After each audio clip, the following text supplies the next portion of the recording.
ದೇವರಾಜು ಅರಸು ಅವರು ಏನು ದೀರ್ಘಾವಧಿಯ ಒಂದು ಮುಖ್ಯಮಂತ್ರಿ ಆಗಿದ್ದಲ್ಲ, ಅದು ಗ್ಯಾಪ್ ಇರದೇನೆ ಸಿ ಎಂ ಆಗಿದ್ರು. ಅವರು ದಾಖಲೆಯನ್ನು ಮಾಡಿದ್ರು. ಆದರೆ ಆ ರೀತಿಯಾಗಿ ಸಿ ಎಂ ಸಿದ್ದರಾಮಯ್ಯ ಅವರು ದಾಖಲೆ ಮಾಡಿಲ್ಲ ಅಂತ ಹೇಳಿ ಈಗ ಒಬ್ಬ ನಾಯಕರು ಮಾತನಾಡ್ತಾ ಇದ್ದಾರೆ. ದೇವರಾಜು ಅರಸು ಅವರು 2 ಅವಧಿಗೆ ಕಂಟಿನ್ಯೂ ಆಗಿ ಸಿ ಎಂ ಆಗಿದ್ರು. ಆದರೆ ಸಿ ಎಂ ಸಿದ್ದರಾಮಯ್ಯ ಅವರು ಕಂಟಿನ್ಯೂ ಆಗಿ 2 ಅವಧಿಯಲ್ಲಿ ಸಿ ಎಂ ಆಗಿಲ್ಲ. ಅವರ ಮಧ್ಯೆ ಗ್ಯಾಪ್ ಇದೆ ಅಂತ ಹೇಳಿ ಹುಬ್ಬಳ್ಳಿಯಲ್ಲಿ ಸಂಸದ ಹಾಗೂ ಮಾಜಿ ಸಿಎಂ ಜಗದೀಶ್ ಶೆಟ್ಟರ್ ಹೇಳಿಕೆಯನ್ನು ಕೊಟ್ಟಿರುವಂಥದ್ದು. ಹೇಳ್ತಾ ಇದ್ದಾರೆ, ಸಿಎಂ ಸಿದ್ದರಾಮಯ್ಯ ದಾಖಲೆ ಮಾಡಿದ್ದಾರೆ, ಅರಸು ಅವರ ದಾಖಲೆಯನ್ನು ಮುರಿದಿದ್ದಾರೆ, ಅವರ ದಾಖಲೆಯನ್ನು ಸರಿಗಟ್ಟಿದ್ದಾರೆ ಅಂತ ಹೇಳ್ತಾ ಇದ್ದಾರಲ್ಲ, ಅದು ಸರಿಯಲ್ಲ. ದೇವರಾಜು ಅರಸು ಅವರ ರೀತಿ ಕಂಟಿನ್ಯೂ ಆಗಿ ಸಿಎಂ ಸಿದ್ದರಾಮಯ್ಯ ಅವರು 2ನೇ ಅವಧಿಗೆ ಮುಖ್ಯಮಂತ್ರಿ ಆಗಬೇಕಿತ್ತು. ಆದರೆ ಹಂಗಾಗಿಲ್ಲ. ಮುಖ್ಯಮಂತ್ರಿ ಆಗಿ ಆನಂತರ ಗ್ಯಾಪ್ ಆಗಿ ಬೇರೆ ಸರ್ಕಾರ ಬಂದು ಆನಂತರ ಈಗ ಮತ್ತೆ ಆಗಿರುವಂಥದ್ದು. ಹೀಗಾಗಿ ಅರಸು ಅವರ ದಾಖಲೆಯನ್ನು ಮುರಿದಿದ್ದಾರೆ ಅಂತ ಹೇಳೋಕೆ ಸಾಧ್ಯನೇ ಇಲ್ಲ. ಏನು ನೈತಿಕ ಹಕ್ಕಿದೆ ಅಂತ ಹೇಳಿ ಮಾಜಿ ಸಿಎಂ ಜಗದೀಶ್ ಶೆಟ್ಟರ್ ಅವರು ಹುಬ್ಬಳ್ಳಿಯಲ್ಲಿ ಹೇಳಿಕೆಯನ್ನು ಕೊಟ್ಟಿದ್ದಾರೆ. ದಾಖಲೆ ಮಾಡುವುದು ಮುಖ್ಯ ಅಲ್ಲ ಸ್ವಾಮಿ, ಜನಪರ ಆಡಳಿತ ಎಷ್ಟರ ಮಟ್ಟಿಗೆ ಆಗಿದೆ, ಅದರಿಂದ ಎಷ್ಟು ಅನುಕೂಲ ಆಗಿದೆ ಅನ್ನೋದು ತುಂಬ ಮುಖ್ಯ ಆಗುತ್ತೆ. ಈಗಿನ ಸಿದ್ದರಾಮಯ್ಯನವರ ಆಡಳಿತದಲ್ಲಿ ವ್ಯವಸ್ಥೆ ಸಂಪೂರ್ಣವಾಗಿ ಕುಸಿದು ಹೋಗಿದೆ. ಆಡಳಿತ ವ್ಯವಸ್ಥೆ ಸರಿಯಾಗಿಲ್ಲ. ಸಿದ್ದರಾಮಯ್ಯನವರು ಈಗ ಆಡಳಿತದ ಮೇಲಿನ ಹಿಡಿತವನ್ನು ಕಳೆದುಕೊಂಡ್ಬಿಟ್ಟಿದ್ದಾರೆ. ರಾಜ್ಯದಲ್ಲಿ ಕಾನೂನು ಸುವ್ಯವಸ್ಥೆ ಹದಗೆಡುತ್ತಾ ಇದೆ. ಒಂದಾದ ನಂತರ ಒಂದರ ಅಹಿತಕರ ಘಟನೆಗಳು ಆಗ್ತಾ ಇವೆ. ಅದಕ್ಕೆ ಬಳ್ಳಾರಿಯ ಒಂದು ಘಟನೆ, ಮತ್ತು ಮಹಿಳೆಯ ಕೊಲೆಯಾಗಿದ್ದ ಒಂದು ಘಟನೆ, ATM ಕಳ್ಳತನ ಆಗಿರಬಹುದು, ಹೀಗೆ ಸಾಕಷ್ಟು ವಿಚಾರಗಳಿದೆ. ಹೀಗಾಗಿ ಸಿದ್ದರಾಮಯ್ಯವರ ಆಡಳಿತದಲ್ಲಿ ಆಡಳಿತ ವ್ಯವಸ್ಥೆನೇ ಕುಸಿದು ಹೋಗ್ಬಿಟ್ಟಿದೆ. ಆರ್ಥಿಕ ವ್ಯವಸ್ಥೆ ಸಂಪೂರ್ಣವಾಗಿ ನೆಲಕಚ್ಚಿದೆ. ಜನಪರ ಯೋಜನೆ ಅನುದಾನ ಇಲ್ಲ. ಗುತ್ತಿಗೆದಾರರ ಬಿಲ್ ಪಾವತಿ ಆಗಿಲ್ಲ, ಇನ್ನೂ ಕೂಡ ಬಾಕಿ ಇದೆ. ಬೆಳಗಾವಿ ಧಾರವಾಡ ರೈಲ್ವೆ ಪ್ರಾಜೆಕ್ಟ್ ಏನಿದೆ ಅದಿನ್ನೂ ಕೂಡ ನಿಂತ್ಕೊಂಡು ಹೋಗಿದೆ. ಇಲ್ಲಿನ ಕಾಂಗ್ರೆಸ್ ಸರ್ಕಾರ ನಿರ್ಲಕ್ಷ್ಯ ತೋರಿದ್ರಿಂದ ಅದು ನಿಂತುಕೊಂಡು ಹೋಗ್ಬಿಟ್ಟಿದೆ. ದಾಖಲೆಯ ಸಿಎಂ ಅವಧಿ ಪೂರೈಸಿದ್ದಾರೆ ಅಂತ ಎಲ್ಲರೂ ಕೂಡ ಹೇಳ್ತಾ ಇದ್ದಾರಲ್ಲ, ಹೀಗೆ ಹೇಳೋದಕ್ಕೆ ಸಿಎಂ ಸಿದ್ದರಾಮಯ್ಯ ಅವರಿಗೆ ಏನು ನೈತಿಕ ಹಕ್ಕಿದೆ ಅಂತೇಳಿ ಜಗದೀಶ್ ಶೆಟ್ಟರ್ ಪ್ರಶ್ನೆ ಮಾಡಿದ್ದಾರೆ.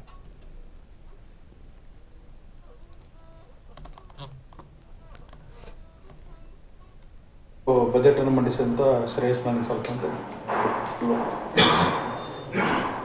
ಈ ಸಿದ್ದರಾಮಯ್ಯವರು ಅತಿ ಹೆಚ್ಚು ಅವಧಿಯಲ್ಲಿ CM ಆಗಿದ್ದಾರೆ ಎನ್ನುವಂಥದ್ದು ಆಗಲಿ. ಯಾಕಂದರೆ ಒಂದು ಜನತೆ ಏನೊಂದು ತೀರ್ಪು ಕೊಟ್ಟಿರ್ತಾರೋ ಅದ್ರ ಪ್ರಕಾರ ಮುಖ್ಯಮಂತ್ರಿ ಆಗಿದ್ದಾರೆ. ಆದರೆ ಒಂದು ನನಗಿರುವಂಥ ಒಂದು ಮಾಹಿತಿ ಪ್ರಕಾರ Devaraj Arasu at a stretch ನನಗೆ ಗ್ಯಾಪ್ ಇರಲಿಲ್ಲ. ಎಟ್ ಎ ಸ್ಟ್ರೆಚ್ ಅವರು ಅತಿ ಹೆಚ್ಚು ಅವಧಿಯಲ್ಲಿ ಮುಖ್ಯಮಂತ್ರಿ ಆಗಿದ್ದರು ದೇವರಾಜ್ ಅರಸು. ಅಂದರೆ ಈಗ ಸಿದ್ದರಾಮಯ್ಯವ್ರದ್ದು 2 ಪೀರಿಯಡು.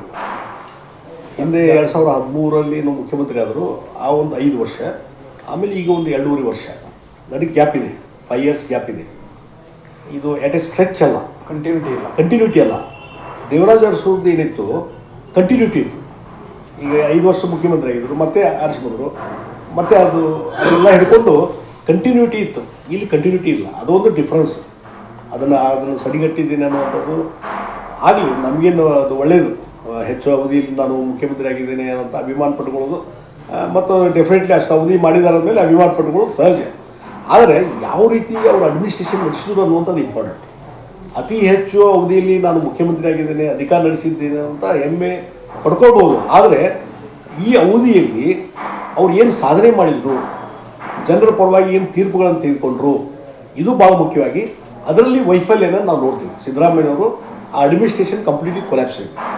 ಮೊದಲೇ ಪೀರಿಯಡ್ದಲ್ಲಿ 5 ವರ್ಷ ಏನು ಆಡಳಿತ ಮಾಡಿದರು, ಈಗ 2.5 ವರ್ಷದಲ್ಲಿ ಏನು ಆಡಳಿತ ಮಾಡಿದ್ದಾರೆ, ಡಿಫರೆನ್ಸ್ ನೋಡಿದರೆ ಕಂಪ್ಲೀಟ್ಲಿ ಅವರು ಆಡಳಿತದಲ್ಲಿ ಬಿಗಿಯನ್ನು ಕಳ್ಕೊಂಡಿದ್ದಾರೆ. ಈ ಲಾಸ್ಟ್ ಕೆಪಬಲ್ ಅಡ್ಮಿನಿಸ್ಟ್ರೇಟರ್ ಅನ್ನೋದು ಈ ಆ ಕ್ರೆಡಿಬಿಲಿಟಿ, ಆ ಲಾಸ್ ಮಾಡ್ಕೊಂಡಿದ್ದಾರೆ. ಮತ್ತು ಲಾ ಆ್ಯಂಡ್ ಆರ್ಡರ್ ಸಿಚುವೇಶನ್ ಭಾಳ ಡೇ ಬೈ ಡೇ ಭಾಳಷ್ಟು ಸೀರಿಯಸ್ ಆಗ್ತಾ ಇದೆ. ಫೈನಾನ್ಷಿಯಲ್ ಪೊಸಿಷನ್ ಅಂತೂ ವರ್ಸ್ಟ್ ಆಗಿದೆ. ಯಾವುದೇ ರೀತಿಯಾದಂಥ ಜನ ಉಪಯೋಗಿಯಾದಂಥ ಕಾರ್ಯಗಳಿಗೆ ಅನುದಾನ ಕೊಡುವಂಥದ್ದು ಆಗ್ತಾ ಇಲ್ಲ. ಮತ್ತು ಕಾಂಟ್ರಾಕ್ಟರ್ಸ್ ಬಿಲ್ಲು ಸದ್ಯಕ್ಕೆ ಪೆಂಡಿಂಗ್ ಇದೆ. 30,000, 40,000 ಕೋಟಿನೋ, 50,000, 60,000 ಕೋಟಿಯಷ್ಟು ಪೆಂಡಿಂಗ್ ಇದೆ. ಅದನ್ನು ಕೊಡ್ತಾ ಇಲ್ಲ. ಹೀಗಾಗಿ ಯಾವ ಕಾಂಟ್ರಾಕ್ಟರ್ಸು ಸಹಿತ ಹಿಂದೆಲ್ಲ ನೋಡ್ತಿದ್ವಿ, ಕರ್ನಾಟಕದಲ್ಲಿ ಯಾವುದೇ ಟೆಂಡರ್ ಕರೆದ್ರೆ ಕಾಂಪಿಟೇಷನ್ ಸಿಕ್ಕಾಪಟ್ಟೆ. ಈ ಟೆಂಡರ್ ಹಾಕ್ಲಿಕ್ಕೂ ಬರ್ತಾ ಇಲ್ಲ ಜನ. ಆ ರೀತಿ ಪರಿಸ್ಥಿತಿ ಇವತ್ತು ನಿರ್ಮಾಣ ಆಗಿದೆ ಕರ್ನಾಟಕದಲ್ಲಿ. ಮತ್ತು ಇದ್ರ ಜೊತೆಗೆ ಈಗ ಭೂ ಸ್ವಾಧೀನದ ಈ ಕೇಂದ್ರ ಸರ್ಕಾರದವ್ರು ಕೇಳಿದ್ರೆ, ನಾನು ನಿತಿನ್ ಗಡ್ಕರಿಗೆ ಸಾಕಷ್ಟು ಸಲ ಬಿಟ್ಟದಾಗ ಭೂ ಸಾರಿಗೆ ಮಂತ್ರಿಗಳಿಗೆ ಅವರು ಯಾವುದೋ ಹೊಸದನ್ನ ಪ್ರಪೋಸಲ್ ತೆಗೆದುಕೊಂಡು ಹೋದರೆ ಅವರು ನಿತಿನ್ ಗಡ್ಕರಿ ಸೆಟ್ರ ಮೊದಲು ನಿಮ್ಮ ಮುಖ್ಯಮಂತ್ರಿ ಹೇಳ್ರಿ, ನಮಗೇನು ಈಗ ನಾವು ರೋಡ್ಸ್ ಮಾಡ್ತಾ ಇದ್ದಾವೆ ಅಲ್ಲಿ ನ್ಯಾಷನಲ್ ಹೈವೇ ಮತ್ತೊಂದು, ಆ ಲ್ಯಾಂಡ್ ಎಕ್ವಿಷನ್ಗೆ ಹಣ ಕೊಡ್ತಾ ಇಲ್ಲ, ಅವರು ಭೂ ಸ್ವಾಧೀನ ಮಾಡಿ ಕೊಡ್ತಾ ಇಲ್ಲ. ನಾವು ರೈಲ್ವೆ ಮಿನಿಸ್ಟ್ರಿಗೆ ವೈಷ್ಣವ್ರಿಗೆ ಭೇಟಿ ಆದರೆ ಅವ್ರು ಹೇಳ್ತಾರೆ ಲ್ಯಾಂಡ್ ಎಕ್ವಿಷನ್ ಇದೆಲ್ಲ ಪೆಂಡಿಂಗ್ ಇದಾವೆ. ನಮ್ಮ ಈ example Belagavi to Dharwad land ಎಕ್ವಿಷನದ್ದು ಆಲ್ಮೋಸ್ಟ್ 90% ಲ್ಯಾಂಡ್ ಎಕ್ವಿಷನ್ ಪ್ರೊಸೆಸ್ ಎಲ್ಲ ಮುಗಿದಿದೆ, ಪ್ರಿಲಿಮಿನರಿ ಫೈನಲ್ ನೋಟಿಫಿಕೇಶನ್ ಆಗಿದೆ. ಹಣ ರಿಲೀಸ್ ಮಾಡ್ರಿ ಒಂದು 200 ಕೋಟಿ ಅಂದರೆ ಇವತ್ತಿಗೂ ರಿಲೀಸ್ ಮಾಡ್ತಾ ಇಲ್ಲ, ಅದು ಪೆಂಡಿಂಗ್ ಇದೆ. ಅಂದರೆ ಈ ರೀತಿ ಹಣಕಾಸಿನ ಒಂದು ವ್ಯವಸ್ಥೆ ದುರ್ವ್ಯವಸ್ಥೆ ಆದಂಥ ಸಂದರ್ಭದಲ್ಲಿ ನೀವು ಹೆಚ್ಚು ಅವಧಿ CM ಆಗಿರೋಂಥ ಅಭಿಮಾನ ಪಟ್ಕೊಂಡು ಹೇಳೋದ್ರಲ್ಲಿ ಏನು ಆರ್ಥಿಕತೆ ಏನು ನೈತಿಕತೆ ಇದೆ ಅಂತ ನಾನು ಕೇಳ್ತೀನಿ. ಏನು ಅದರಲ್ಲಿ ಎಂಟಿಟಿ ಏನಿದೆ? ಕ್ಷಣ ಕ್ಷಣದ ಸುದ್ದಿಗಳಿಗಾಗಿ ಫ್ರೀಡಂ ಟಿವಿ ಸಬ್ಸ್ಕ್ರೈಬ್ ಮಾಡಿ, ಲೈಕ್ ಮಾಡಿ ಹಾಗೂ ಫಾಲೋ ಮಾಡಿ. ಹೊಸ ಸುದ್ದಿಗಳ ನೋಟಿಫಿಕೇಶನ್ಗಾಗಿ ಬೆಲ್ ಐಕಾನ್ ಮೇಲೆ ಕ್ಲಿಕ್ ಮಾಡಿ.